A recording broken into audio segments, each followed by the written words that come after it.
Welcome to the Psychology Undergrad, the show where we try to figure out, you know, why we all do the things we do by diving headfirst into the research, the articles, and sometimes the very opinionated TED Talks you send our way. And today, we are really wrestling with a big one. It's one of the most significant and I think often frustrating psychological shifts of the last, 50 years? Yeah, for sure. We're talking about the changing timetable of growing up. Exactly. We're looking specifically at that period from, say, late adolescence right through your late 20s. And the big question we're trying to tackle is, why is the generation that was shaped by the smartphone, the iGen as they're called, why are they so often labeled as, like, slower to launch or less prepared for what we think of as traditional adult life? Right. So our mission for this deep dive is to take this whole stack of sources you sent in, which detail these really dramatic behavioral shifts in teenagers. Less drinking, less working, less driving. Yeah. All of it. All of it. And we want to connect those shifts to the psychological impact of delaying the big adult commitments like, career development, starting a family. It's a really cool mix of developmental psych and, like, cultural sociology. It feels like something straight out of one of our seminars. Totally. And we're going to be defining and debating some core concepts today. We'll get into the mechanisms behind the whole iGen phenomenon and a really deep academic concept called life history theory. Oh, that one's fascinating.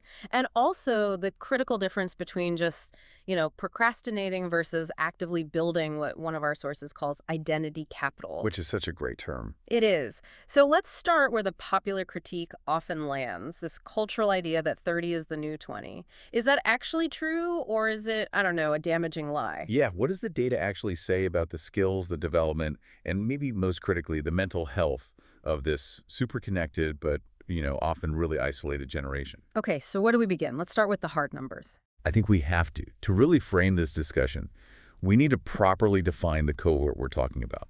So we're focusing on the iGens. Okay, so who are they exactly? Typically, it's people born between roughly 1995 and 2012.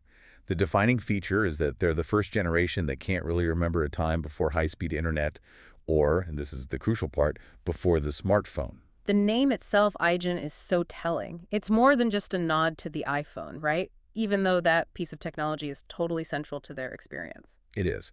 The sources point out that it also reflects their really strong valuing of individualism, their unique economic situation, which is often marked by, income inequality, and their high degree of cultural inclusiveness compared to older generations. Right. Exactly. But the behavioral shift here runs deep. The defining trait, according to the psychologist Jean Twenge in her work, she did this huge dive into massive population surveys, is the constant use of mobile tech and how that seems to correlate with a slowing down of all these traditional maturation milestones. So it's not just about screen time. No, not at all. It tracks a delay in, actual real-world activity. And that data, that comes from the Monitoring the Future study, which is basically the gold standard for this kind of thing. It's incredible. We're talking about a study that has tracked over 11 million teens since the 1960s. So it covers boomers, Gen X, millennials, and now iGens. And they're all asked the same questions year after year. Which is key. It means the comparison is apples to apples. And the findings are, you can't really argue with them. They're pretty stark. Stark in what way? They basically show that today's average 18-year-old is operating at a life experience level that you might compare to, say, a 15-year-old from the 1970s. The entire developmental clock is just slowed down. Wow. Okay, let's break down the most dramatic figures from that. The first one that jumped out at me was employment. A monumental drop. Yeah, working for pay used to be a rite of passage. It was just what you did. If you look at the data from the 70s through the 90s, something like 75% of teens worked for pay. But by the 2010s, that number had just plummeted to only 55%. That's a 20 percentage point drop. That fundamentally changes the entire teenage experience. And it's even more extreme for younger kids. For 8th graders, having a job drop from 63% to just 32%, that's almost half. So the big question becomes, what are they doing instead? If they're not working, where is that time going? Right. Is it all volunteering, or is it parental concern, or just a shift in the economy? Well, what's really interesting is that the data also suggests that, on average, homework time is actually down compared to the 1990s. So it's not that they're all just buried in schoolwork. Exactly. So if that time isn't going toward structured work or academics, where is it going?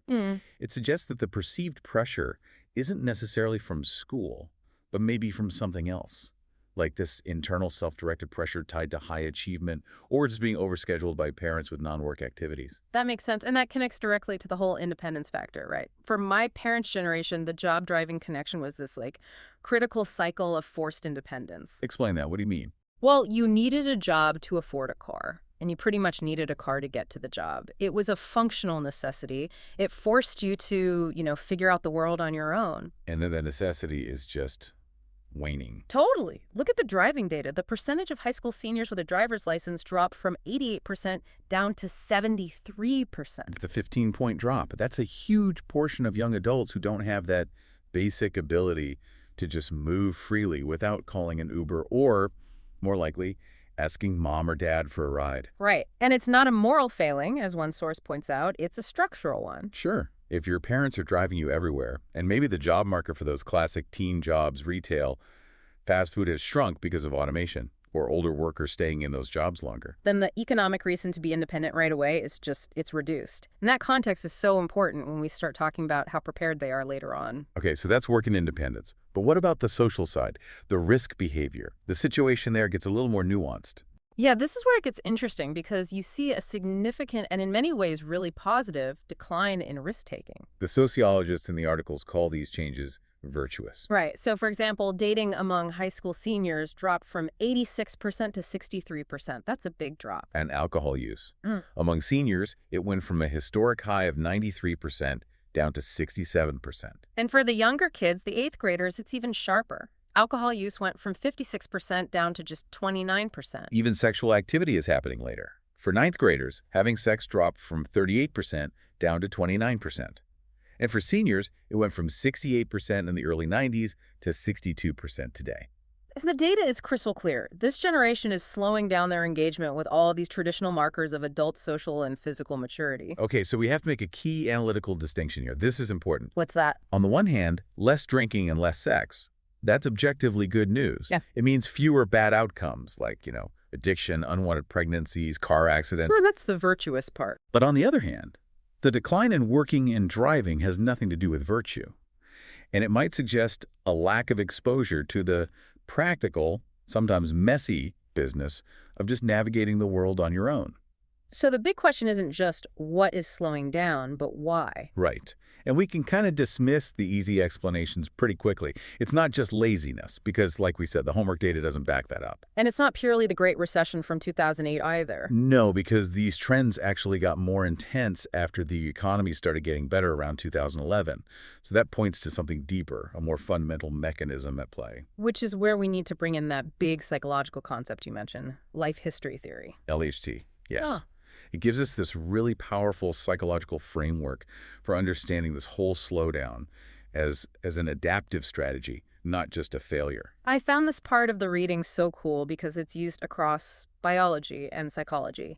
And the basic idea is that the speed at which an organism develops, like how quickly it reaches reproductive age, or for humans, how quickly it takes on adult responsibilities, is all dictated by the perceived environmental conditions. It's like a built-in risk management system. Exactly. So you have these two main approaches. First, you've got the fast life strategy. Okay, what does that look like? That happens when the environment is perceived as, hostile, unpredictable, or super competitive. Resources are scarce, death rates are high, maybe from violence or disease or famine. So in that survival mode, the strategy is to grow up fast. Right. You make bigger families, you reproduce earlier, because you have no guarantee you'll live long enough or that resources will be around later. The source used the mid-20th century as an example, especially in lower economic classes or during something like the Great Depression, where big families were common and kids had to, contribute to the household and fend for themselves much sooner. Exactly. But then you have the other side of the coin, the slow life strategy. And this happens in environments that feel safer, more stable, and rich in resources. Yeah. When stability is the norm, the best strategy shifts. It's not about speed and volume, having a lot of kids quickly. It's about quality and deep investment. So having fewer children and then investing heavily in their development. And I mean, that perfectly describes the current context for so many middle and upper class families in the U.S. and other developed countries. The average family size is low, maybe 2 kids, and the investment in those kids is just immense. Totally. Focused, college prep, tutoring, structured activities. It all starts in like elementary school now.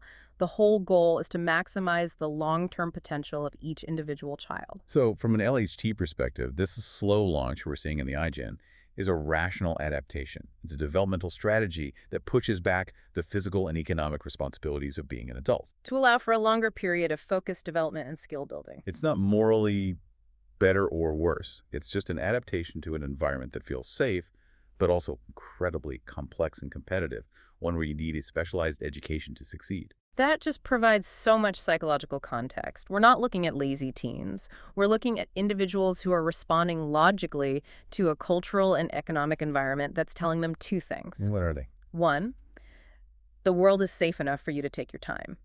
And two, the world is complex enough that you need like 20 plus years of focused training before you can really contribute.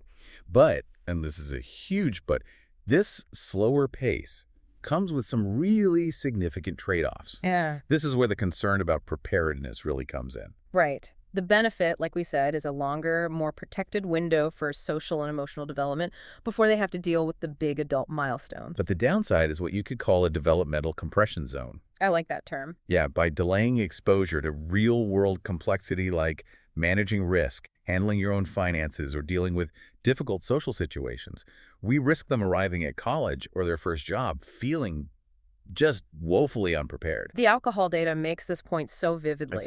Well, while fewer 18-year-olds are binge drinking, which is great, some studies show that the binge drinking rates for the older group, like 21 to 22-year-olds, are basically the same as they were back in the 1980s. So the problem hasn't gone away. No, it's just been pushed back and compressed into a shorter, more intense period. And that compression is where the danger really lies. Yeah. The research is pretty clear that teens who rapidly ramp up their drinking later in life, when they hit the legal age or get to college, are statistically more at risk for alcohol dependence and, serious adjustment issues. Yeah, compared to kids who maybe learn to navigate it over a longer, more gradual period of time. It's like the difference between trying to learn a language over 8 years versus cramming to become fluent in 3 months. The cramming leads to way more stress, a higher chance of failure, and the habits don't stick.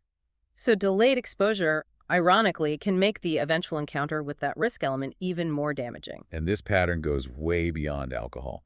We see it in just a general inability to function independently. I've heard this from professors and even from, RAs in the dorms. Right. College administrators and employers are reporting they're seeing students who can't handle basic bureaucratic tasks or manage a simple budget or solve a problem without immediately calling a parent. So if the whole LHT model encourages parents to shield their kids longer to maximize that investment, the unintended side effect is that those kids can lack the fundamental skills for self-management when they're finally expected to launch. They just haven't had the necessary practice runs to build up resilience and problem-solving skills outside of that, protective family bubble. So if that foundation of independent decision-making and preparedness is shaky when they're supposed to enter the workforce, what happens next? Well, that takes us directly into the massive problem employers are reporting, the soft skills gap. This is where the abstract psychological theory of LHT smacks right into the concrete reality of the working world. The consequences of that slow launch are showing up, and showing up acutely, in the decline of what we call soft skills, those essential non-technical abilities you need for any kind of professional success. For a long time, I think people just wrote off the complaint about young employees lacking soft skills as, simple generational grumbling. Kids these days. Right, back in my day. Exactly. But our sources confirm that this isn't just anecdotal anymore. It's backed by direct employer feedback. This is a quantified deficiency, not just a feeling. We have that testimony from Denise Palazzi, who is a career development coordinator. Her job is to partner with businesses to get young people ready for the workforce. And she confirmed that employers are reporting serious widespread deficits. And the list is kind of damning because it's all the basic building blocks of professional life. What's on the list? Employers specifically cited a lack of workplace communication skills, the inability to work effectively on a team, a real struggle to articulate thoughts or even just follow multi-step instructions, and a distinct lack of leadership initiative. And these are not problems you can solve with a technical certificate or a weekend course. These are foundational human interaction deficits. They're absolutely essential in any kind of collaborative economy. And Palazzi, she did not mince words when assigning blame. She put a significant portion of the deficiency directly on the ubiquity of the smartphone. Let's unpack the communication part of that first. If a young person's primary mode of communication is text or chat or social media posts, what happens when they have to switch to something more formal and asynchronous, like a business email or a professional proposal? Well, the source notes that it leads to really serious technical deficiencies. Like what? We're talking basic grammar that's just incorrect, spelling that relies completely on autocorrect and falls apart without it, and critically, the inability to construct a meaningful and rich dialogue. So the art of structuring an argument or presenting a complex idea in writing is just becoming a lost skill. Yeah, and that creates this huge linguistic and cultural hurdle. The Wow. professional world still runs on standard, formal, structured communication. So if a young employee sends an email that looks like a text message full of abbreviations, no punctuation, it immediately creates this perception of low professionalism. High unreliability, too. And that's regardless of what their actual technical skill might be. But it's not just about technical writing. It's about social dynamics. It's about attitude. For sure. The expert noted that the smartphone has seriously impeded a student's ability to develop the social skills that are needed in the workforce, especially around things like conflict and criticism. Think about the low moral weight of electronic critique. It is so easy to insult or chastise or criticize someone electronically versus saying it to their face. There's no immediate emotional feedback. There's no real accountability. There's no social consequence for being bluntly dismissive or just cavalier. And when that digital attitude gets transported into a face-to-face workplace, it creates enormous friction. Yeah, that quick dismissal, that low consequence bluntness, a lack of deference, all those social norms that might work in an online forum. They do not work when you have to collaborate with a diverse group of people, especially managers or older employees. The ability to handle conflict gracefully or to critique someone's idea respectfully, those are skills you develop through real-world, high-stakes interactions. The very interactions they're having fewer of. Precisely. And this social erosion, it doesn't just stop at the office door, it bleeds into personal life. Palazzi notes that personal relationships are suffering because they're becoming so digital and they lack depth and meaning. There's that one quote that really stood out. An emoji is not the same as a hug. That's the one. That simple phrase just captures the whole psychological shift perfectly.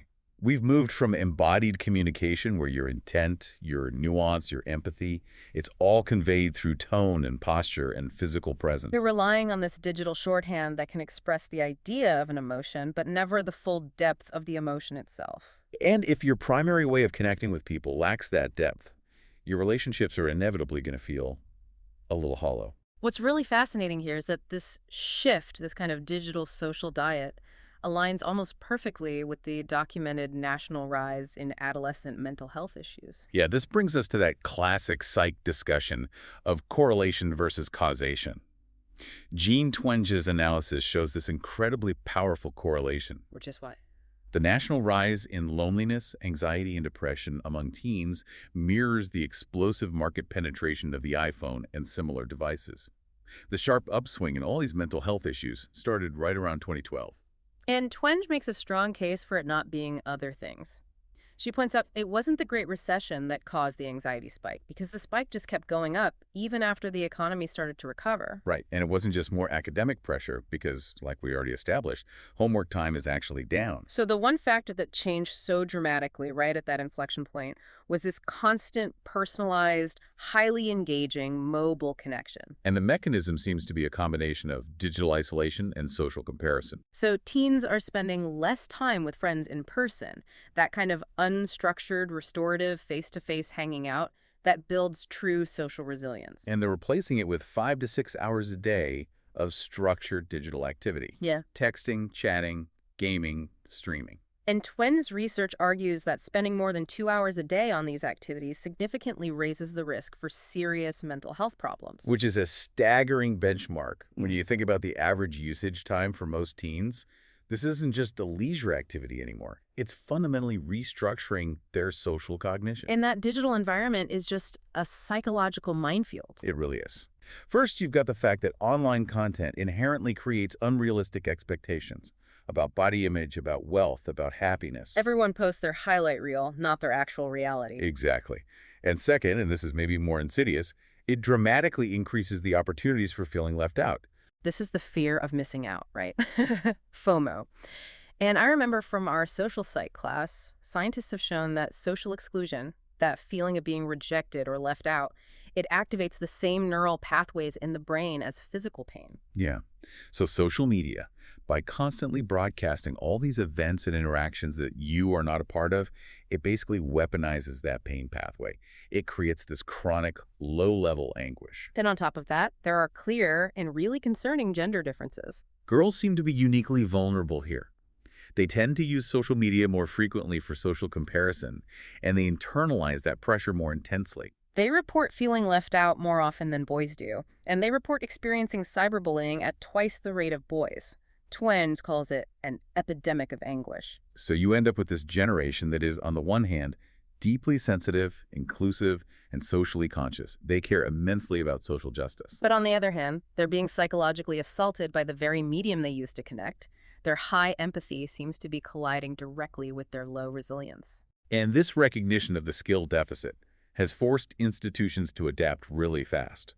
Our sources highlighted organizations like Capital Region BOCS.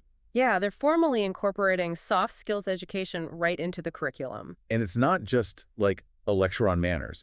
They're actively measuring growth over a 2-year period using something called an employability profile, Which they developed in partnership with regional businesses, specifically to make sure students are workplace ready. which just shows how profound the deficiency is. It requires measurable institutional intervention, just like math or science would. So if the teenage years are marked by this prolonged, protected slowdown, what happens when these now less prepared individuals hit the pivotal decade of their 20s? This is where that cultural lie, that mantra of 30 is the new 20, really takes hold and, according to our sources, does some real damage. And the fiercest critique of this idea comes from a clinical psychologist, Dr. Meg Jay. She spent years counseling 20-somethings. And she argues that because all these cultural markers work, marriage, kids, are happening later now, society has basically trivialized the 20s.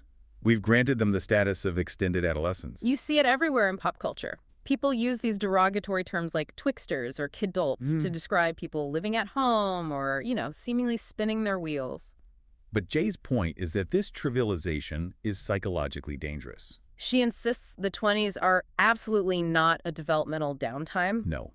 In fact, she calls them a developmental sweet spot, the most potent and consequential decade of adult life, but one that we often misunderstand because of these cultural shifts. And she backs this up with facts from pretty much every major discipline. Psychologists, sociologists, neurologists, even fertility specialists, they all agree on the profound importance of this decade. It's not just a time to, figure things out. It's the time to set the foundation for everything that comes next. Let's start with the brain science, because this part blew my mind.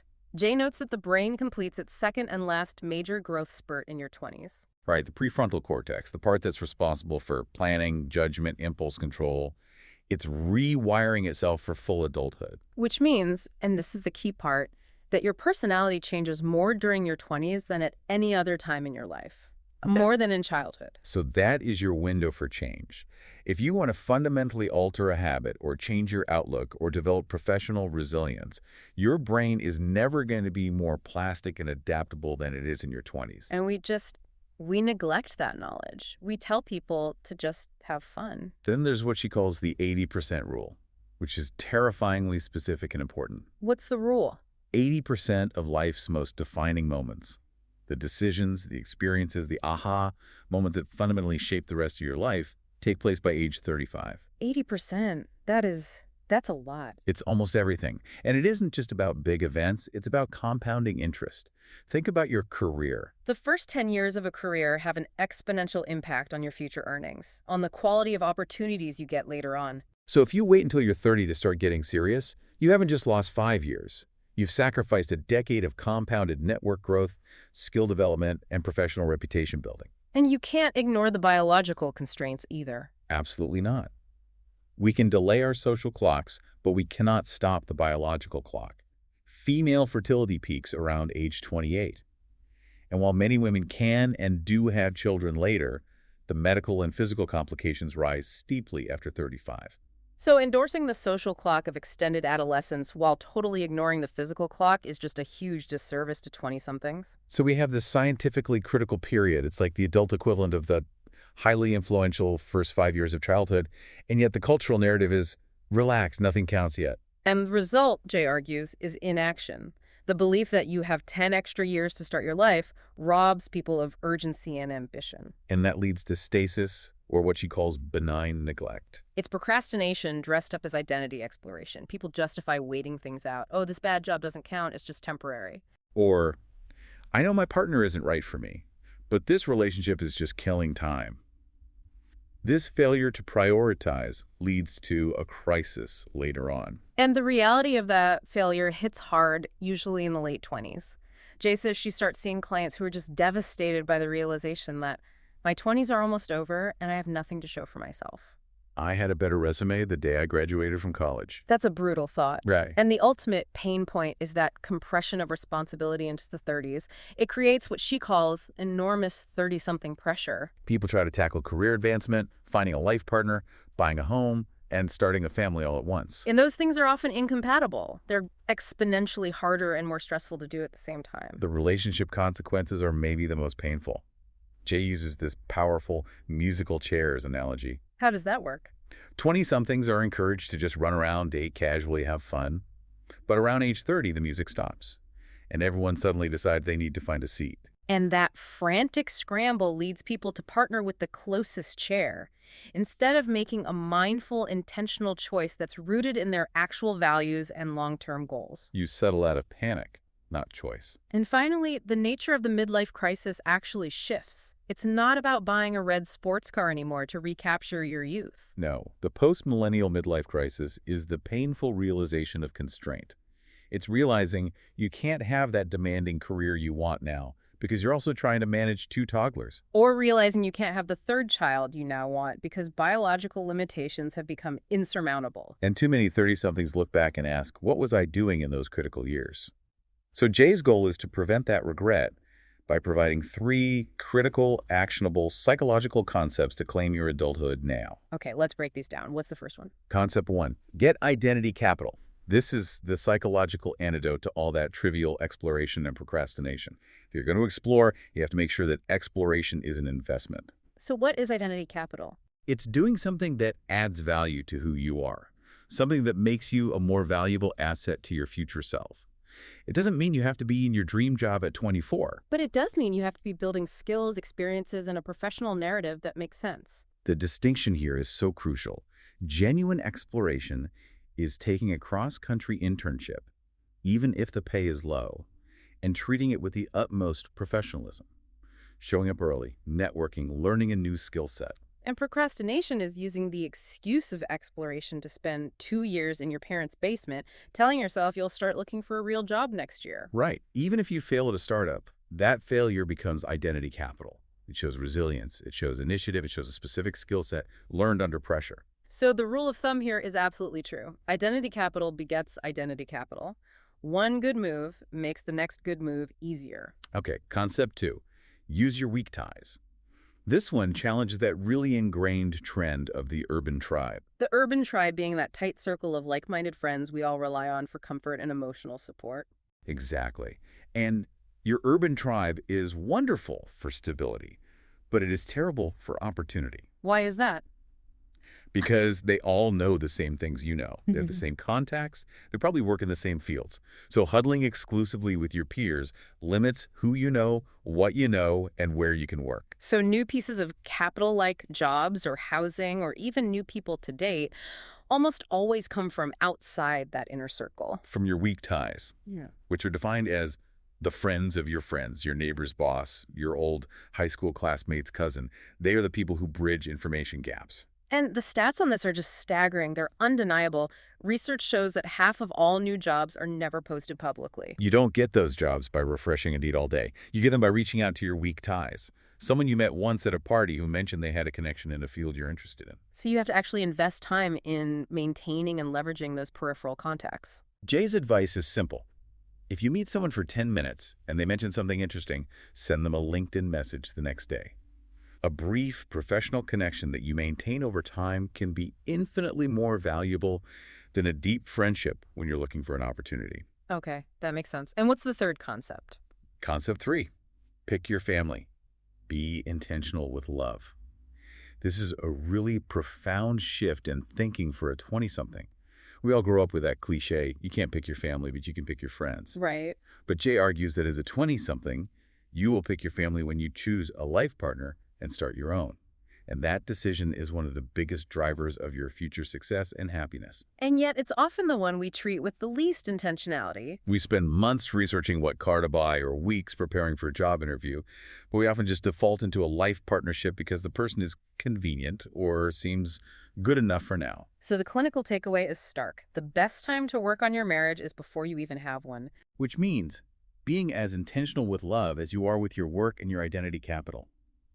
It means consciously choosing someone who aligns with your future values and goals instead of just grabbing the closest chair out of fear or just killing time until the right person finds you.